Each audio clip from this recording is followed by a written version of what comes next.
Bonjour, morning brief du 14 mars 2019. La bourse de Casa termine sur une note négative, légèrement négative, hein, avec un Masi qui perd seulement 0,03%, creusant ses pertes annuelles à moins de 2,20%. Volume sur le marché central encore modeste, un peu plus de 28 millions de dirhams, dont 8 millions de dirhams sur Tijari Wafa Bank. À propos de Tijari Wafa Bank, a signalé qu'il y a une enquête des douanes tunisiennes sur un, une éventuelle infraction ou implication de Tijari Bank Tunisie dans une opération une infraction de change ou également, on dit que c'est une question de blanchiment d'argent. Il y a une certitude par rapport euh, à cette affaire de Tijari Bank avec la douane, c'est que l'enquête existe, mais on ne connaît pas pour le moment le montant et les détails de cette enquête, puisque c'est une enquête récente, en cours actuellement. Euh, c'est du risque, c'est un risque très important si euh, on tient compte des chiffres, disons, annoncés par les médias tunisiens, c'est un risque très important, sachant que l'amende, c'est 500% par rapport au montant objet de l'enquête. Donc, on parle d'un risque très important. Si la responsabilité des Tijari Bank Tunisie euh, est confirmée, donc c'est l'absence de visibilité, cette absence de visibilité a pesé sur la performance du titre.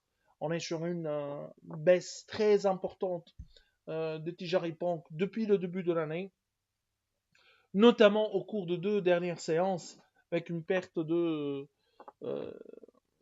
avec un titre qui touche désormais les 32 dinars alors qu'il était à des niveaux beaucoup plus élevés lors du mois de septembre dernier. C'est un risque très important s'il s'avère bien sûr euh, concret ou si la responsabilité des Tijari Bank est confirmée.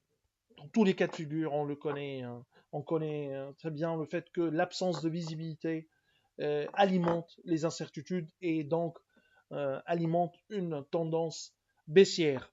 On revient donc au volume des autres, aux principaux titres les plus échangés ou les principaux titres échangés lors de la séance de ce mercredi. Etisalat al-Maghreb, 4,5 millions de dirhams. Marsa Maroc, 3,7 millions de dirhams. Cozumar, 3,6 millions de dirhams de volume échangé. Pour ce qui est des principales variations de la journée, CIH avance de 7,18%. Afriqiya Gaz, 4,07% de hausse. Disway qui a récupéré 3,77% et, et Sonacid qui remonte de 3,69%. Côté baisse, BMCI recule 3,23% et Alliance qui a perdu 1,19%. Alors l'actualité qui concerne les émetteurs, c'est Olmes qui a donné finalement, qui a publié enfin euh, le résultat, son résultat net 2017. On s'attendait à une chute. La chute a largement dépassé nos attentes. C'est un résultat net part du groupe annoncé autour de 15,7 millions de dirhams. Nous, on était sur une baisse à 73,7%, 7 millions de dirhams. L'année dernière, c'était un résultat net part du groupe, autour de 190 millions de dirhams. Donc c'est une forte chute des résultats. Le chiffre d'affaires 1 million, 1,5 milliard en ligne avec nos attentes. L'année dernière, c'était plutôt un chiffre d'affaires autour de 1,95 milliard selon le communiqué de l'MES. Je vous remercie pour votre attention et je vous donne rendez-vous pour demain matin. Au revoir, à demain.